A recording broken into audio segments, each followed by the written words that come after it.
Everyone said the wild horse would kill the girl in the wheelchair, but when she approached it, something miraculous happened.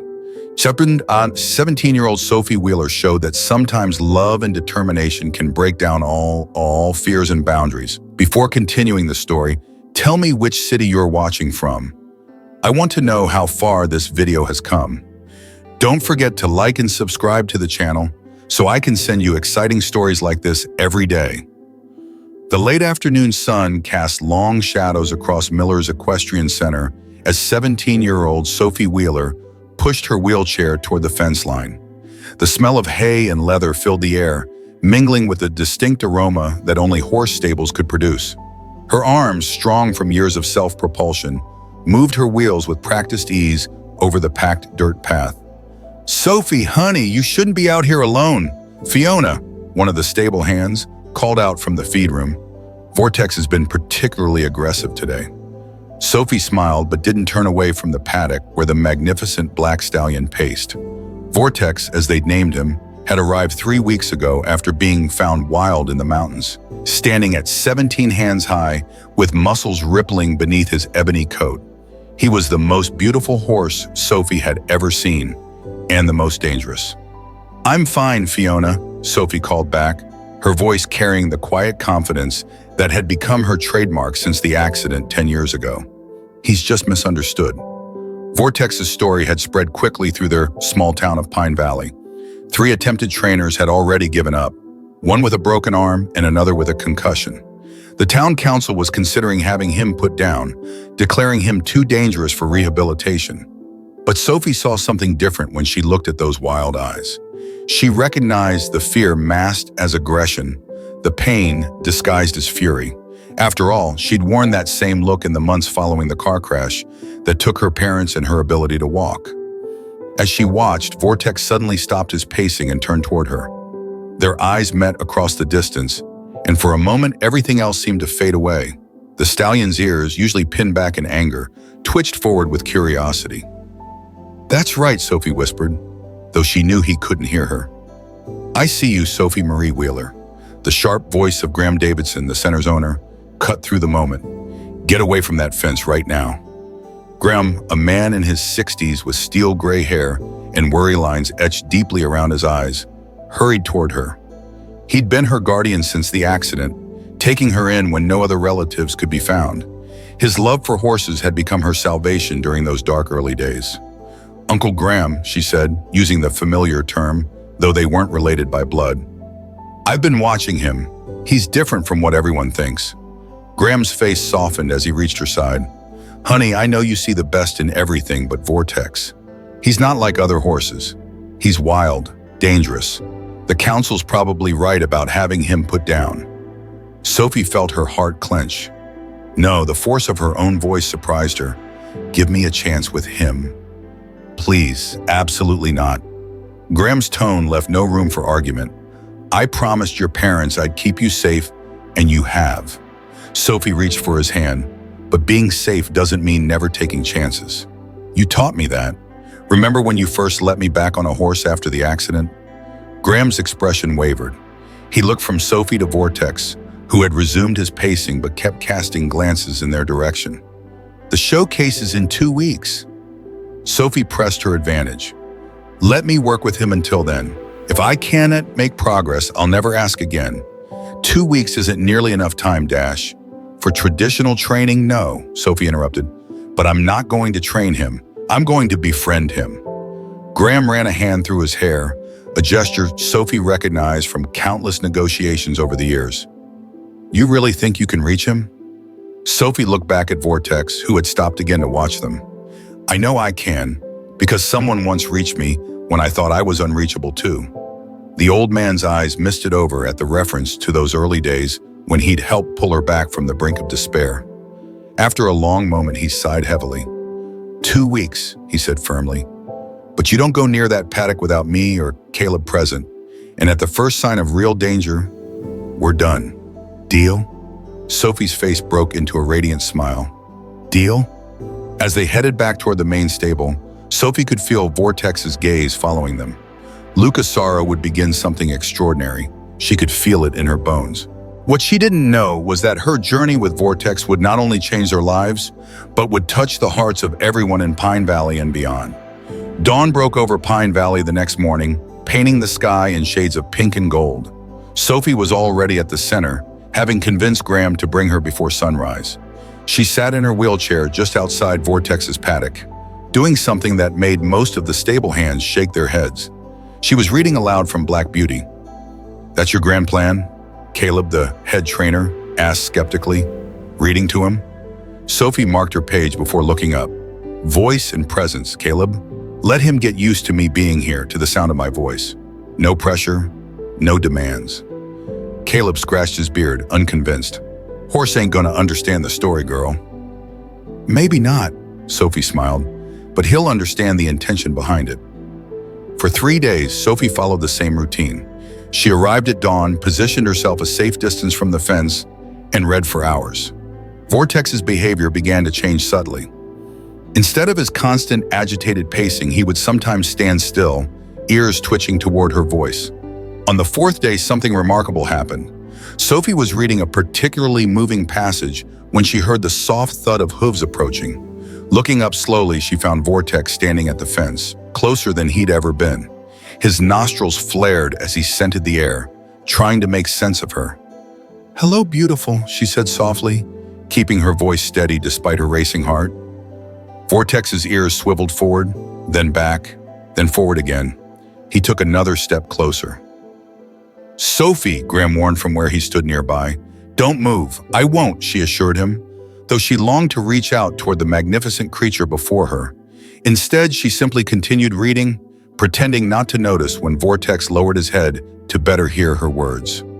Word spread quickly through the small town about the girl in the wheelchair who spent her mornings reading to the wild stallion. People began to gather at a distance to watch, though Sophie paid them no mind. Her focus remained solely on Vortex. By the end of the first week, she had progressed to bringing apples with her, though she never tried to feed him directly.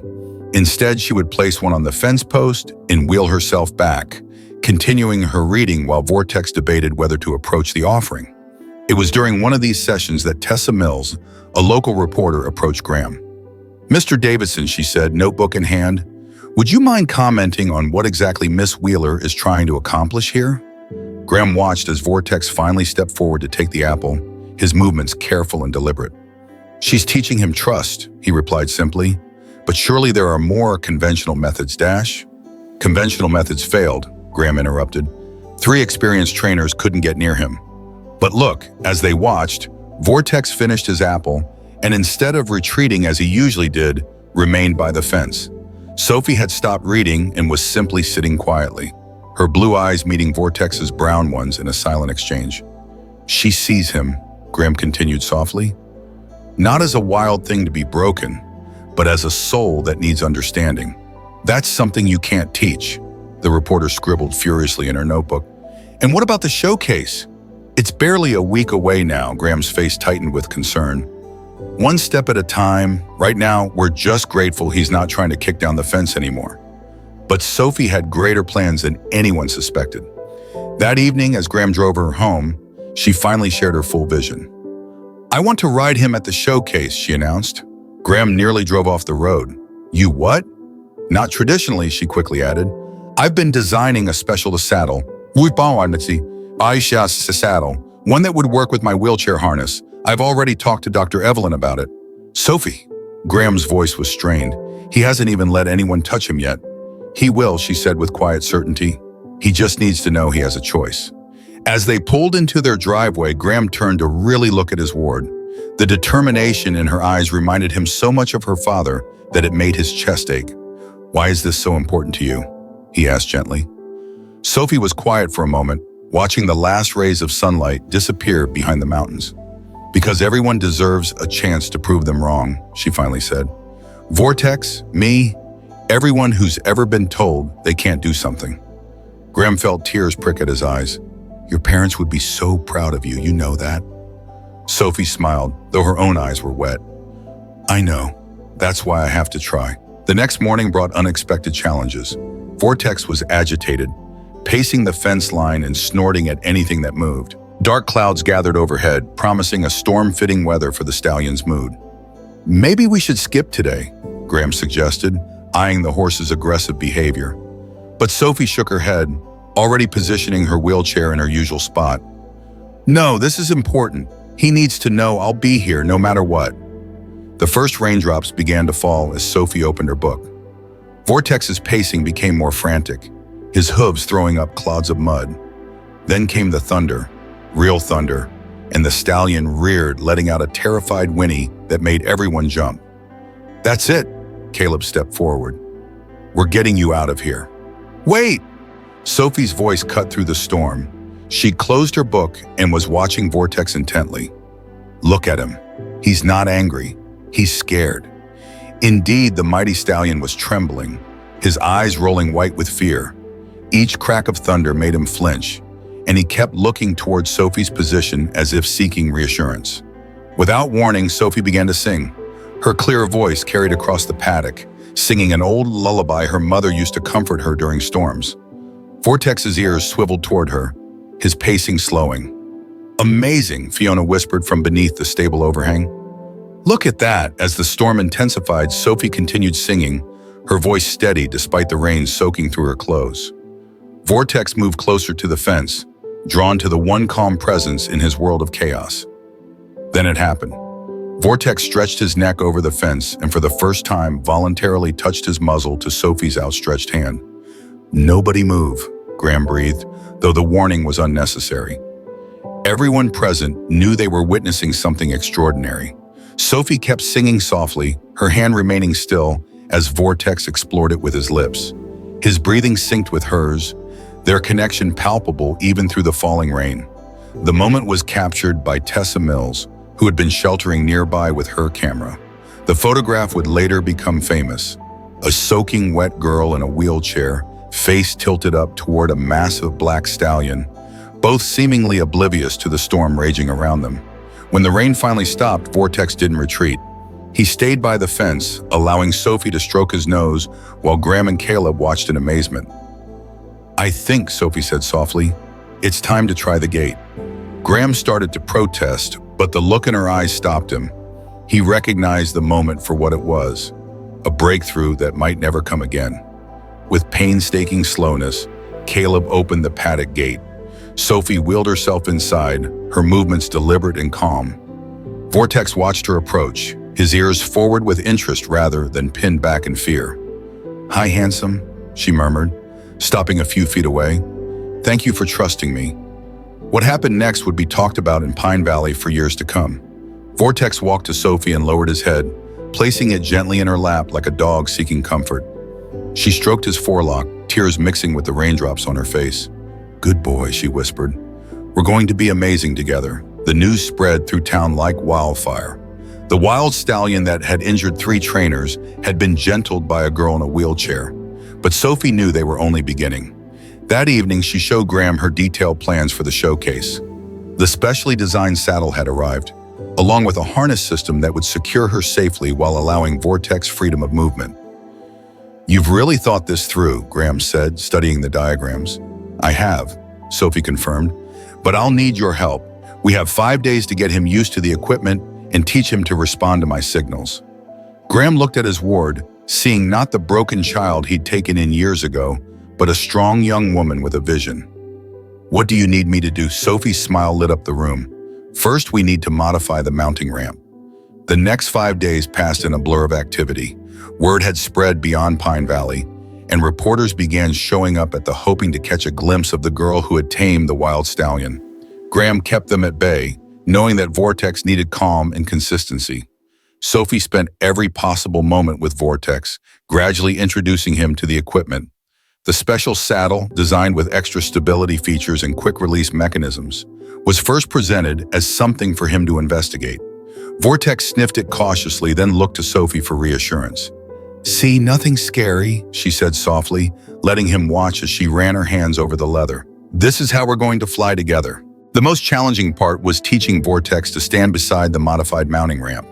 The structure, necessary for Sophie to transfer safely from her wheelchair to his back, initially spooked him, but Sophie's patience was endless. You know what people don't understand about horses? She told Fiona one afternoon, while Vortex investigated the ramp for the 100th time. They're not afraid of things. They're afraid of what things might do to them, just like people. On the morning of the 4th day, they attempted their first mount. Graham and Caleb stood ready to assist, but Sophie had been clear Vortex needed to choose to participate. Okay, handsome. She wheeled herself to the top of the ramp, where she was level with Vortex back. What do you say we try something new? Vortex stood perfectly still, his ears focused on her voice. With slow, deliberate movements, Sophie began the transfer. The moment she touched his back, Vortex tensed. Easy, she soothed. I've got you. What happened next brought tears to Fiona's eyes. Instead of spooking, Vortex turned his head to watch Sophie, then carefully shifted his weight to help her find her balance.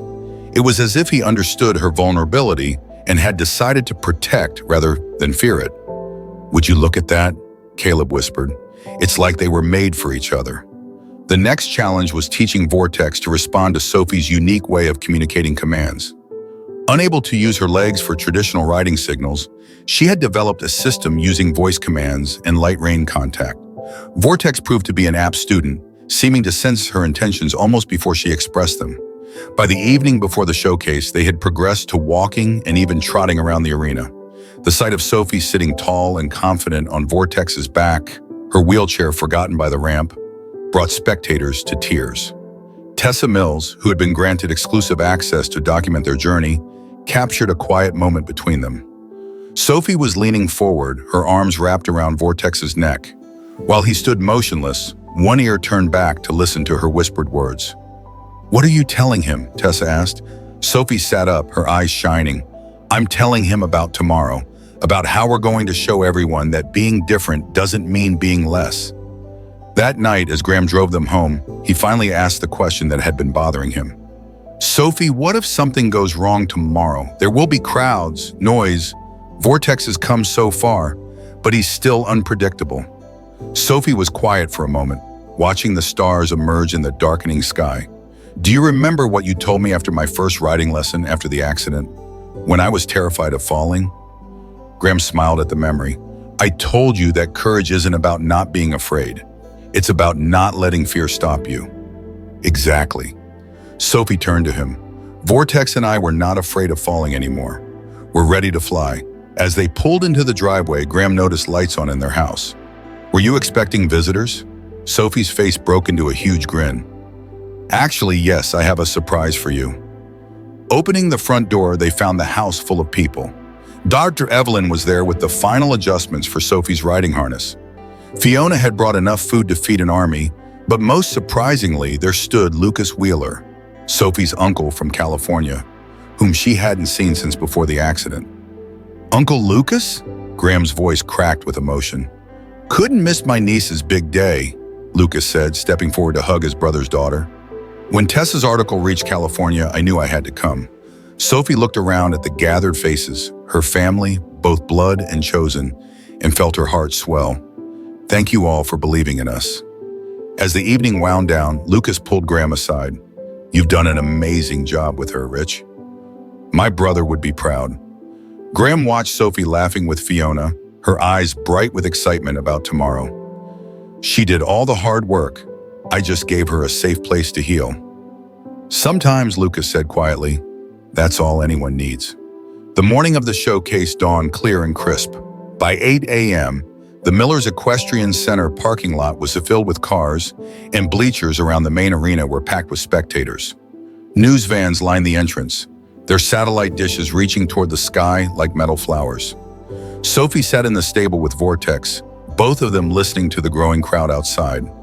The stallion's ears twitched at each new sound, but his eyes remained calm, focused on her. Just like we practiced, she said softly, running a brush over his gleaming coat. Though I doubt you need this grooming, you're already the most handsome horse here. Graham appeared at the stall door, wearing his best suit. They're ready for you, honey. Ready for... Are you sure about this? Sophie nodded, her face serene despite the butterflies in her stomach. We both are. The mounting process went smoothly, Vortex standing perfectly still by the ramp as Sophie transferred onto his back. The special saddle and harness system, now familiar to them both, provided security without restriction. As Caleb secured the final safety strap, a hush fell over the crowd. Ladies and gentlemen, the announcer's voice boomed across the arena. Please welcome our special showcase presentation, Sophie Wheeler and Vortex. As they entered the arena, Sophie felt Vortex's muscles tense beneath her. The crowd was larger than anything they'd practiced with, and camera flashes sparked like lightning. But then something remarkable happened. Vortex turned his head slightly, focusing on Sophie's face. In that moment, it was as if he was asking, "Are you with me?" "Always," she whispered, and felt him relax. Their routine began simply a walking demonstration of their unique communication system. Vortex responded to each subtle command with fluid grace, his steps precise and measured. The crowd watched in amazed silence as horse and rider moved as one. Then came the trotting portion. Vortex's pace increased, but his movements remained smooth, carefully adjusted to keep Sophie secure. They circled the arena, demonstrating turns and transitions that many had deemed impossible for a rider without use of her legs. But it was the final part of their demonstration that left everyone breathless. Sophie guided Vortex to the center of the arena, then did something that made Graham's heart stop. She unfastened her safety harness. Trust goes both ways. Her voice carried clearly through the sudden silence. Sometimes you have to let go of security to find freedom. With that, she gave Vortex the signal they'd practiced in secret. The magnificent stallion reared, reaching toward the sky with his forelegs. But instead of the chaos everyone expected, Sophie moved with him perfectly, her upper body strength and balance keeping her centered as Vortex stood like a statue on his hind legs. The crowd erupted in gasps and applause. Cameras flashed frantically, but Sophie and Vortex remained frozen in their pose, a living sculpture of trust and partnership. As Vortex returned to all fours, tears streamed down Fiona's face. "It's like watching a miracle," she whispered to Caleb. But they weren't finished. For their final movement, Sophie guided Vortex into a slow canter. The stallion's powerful strides ate up the ground, his mane and tail flowing like black silk. Sophie's face shone with pure joy as they circled the arena, her wheelchair forgotten by the ramp, her spirits soaring with every stride. When they finally came to a stop, the silence lasted for one heartbeat before the crowd exploded in a standing ovation. Vortex, who once would have spooked at such noise, stood proudly, his ears forward, head high. Graham rushed forward to help Sophie dismount, but she wasn't ready to leave Vortex's back just yet. Instead, she leaned forward to hug his neck, and the stallion turned to nuzzle her leg. Tessa Mills, wiping tears from her eyes, captured the moment with her camera. The photo would later win awards and be featured in magazines worldwide. The girl who couldn't walk and the horse who couldn't be tamed, proving that limitations exist only in the minds of those who believe in them. As Sophie finally returned to her wheelchair, surrounded by admirers and reporters, Graham noticed something extraordinary. Vortex, instead of retreating to his stall as planned, followed her through the crowd, carefully positioning himself between her and the pressing spectators. "He's protecting her," Lucas observed, his voice thick with emotion. "No," Graham corrected softly, watching as Vortex lowered his head to Sophie's shoulder. "They're protecting each other." The months following the showcase brought changes no one could have predicted. Sophie and Vortex's story went viral, inspiring millions around the world. Letters poured in from wheelchair users, horse enthusiasts, and people facing their own challenges, all touched by their remarkable bond. One autumn morning, as golden leaves danced across the paddock, Sophie received a visitor who would change everything. Dr. Tessa Carter, director of the National Therapeutic Riding Center, had traveled from Colorado to meet them. "What you've accomplished here is extraordinary," Dr. Carter said, watching Vortex follow Sophie's wheelchair around the arena. "Have you considered sharing your methods with others?" Sophie posed, her hand automatically reaching for Vortex's muzzle as he nudged her shoulder. "What do you mean?" "We'd like to develop a program based on your techniques. There are so many people who could benefit from this approach to adaptive riding." The idea took root quickly. With Graham's support and Dr. Carter's guidance, Sophie began developing a curriculum. They converted part of Miller's Equestrian Center into a therapeutic riding facility, complete with specialized equipment and trained staff. The first student arrived in spring, a 12-year-old boy named Finley who had lost his legs in an accident. He sat in his wheelchair, looking terrified as Vortex approached. "He's so big," Finley whispered. Sophie smiled, remembering her own initial fears. "Yes, but size isn't what matters, his heart." "Want to know a secret?" Finley nodded eagerly. "Vortex was more scared than you when he first came here.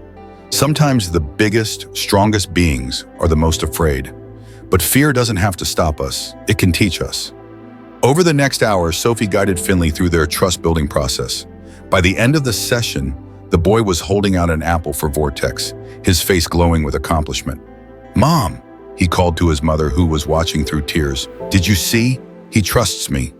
The program grew rapidly. Children and adults with various disabilities came from across the country to learn from Sophie and Vortex. The stallions seemed to understand his new role, adjusting his behavior for each rider's needs. With some, he was gentle as a lamb. With others, he provided the challenge they needed to build confidence. But perhaps the most touching moment came during a visit from a group of veterans dealing with PTSD. One soldier, Jack, had barely spoken since returning from deployment. He stood at the fence watching Vortex with haunted eyes. "He understands, you know," Sophie told him quietly, about being trapped by memories of fear. Jack turned to her, really looking at her for the first time. "How did you help him move past it?" "I didn't," Sophie smiled. "He helped himself. I just showed him he wasn't alone." That day, Jack spent an hour just talking to Vortex, the horse standing perfectly still, listening. When he finally left, there were tears on his cheeks, but his shoulders were straighter. "You've created something magical here," Graham told Sophie that evening as they watched Vortex grazing in the sunset. "Your parents would be so proud." "We created it," Sophie corrected him. "You, me, Vortex, everyone who believed when others doubted." As if hearing his name, Vortex lifted his head and walked over to them. He pressed his muzzle against Sophie's cheek in what had become their familiar gesture of affection. "You know what I've learned?" Sophie said, stroking his face. "Sometimes the worst things that happen to us lead us to our true purpose. My accident, Vortex's trauma, they brought us together so we could help others find their strength." Graham watched as Vortex gently played with Sophie's hair, making her laugh. The wild, dangerous stallion had become a gentle giant, while the broken-hearted girl had become a beacon of hope for others. "You're right," he said softly. "Sometimes the greatest miracles come disguised as our greatest challenges." As the sun set over Pine Valley, casting long shadows across the arena where so many lives had been changed, Sophie wheeled herself to the mounting ramp. Vortex followed without being asked, positioning himself perfectly beside her. "One more ride?" she asked Graham. He smiled, helping her mount up. "One more ride." As they walked under the stars, Sophie free and confident on Vortex's back, Graham thought about all the people who had said it couldn't be done, that a wild horse couldn't be tamed by a girl in a wheelchair, that their story would end in tragedy. But they had proven that love is stronger than fear, that trust can bridge any gap, and that sometimes the most beautiful partnerships are formed between those whom society deems broken. Vortex and Sophie continued their evening ride, their silhouette against the darkening sky, a reminder that limitations exist only where hope ends and miracles begin, where fear is transformed into faith. Sophie and Vortex's story is a journey full of challenges, emotions, and inspiration, making us rethink what we believe is possible and impossible. Sophie overcame societal prejudices, her own fears, and showed that the power of belief, love, and perseverance can change everything. Her bond with Vortex has become more than just a source of motivation for those facing difficulties. It's a reminder to all of us who are still searching for a reason to keep moving forward in life. What are your thoughts on this incredible story? How do you feel about the miraculous bond between Sophie and Vortex? Don't forget to share your thoughts in the comments below. And if you feel their story has touched your heart, be sure to hit the subscribe button so you don't miss the next inspiring tales. Let's continue sharing beautiful stories of courage and perseverance together. Thank you for watching, and we look forward to seeing you in our next video.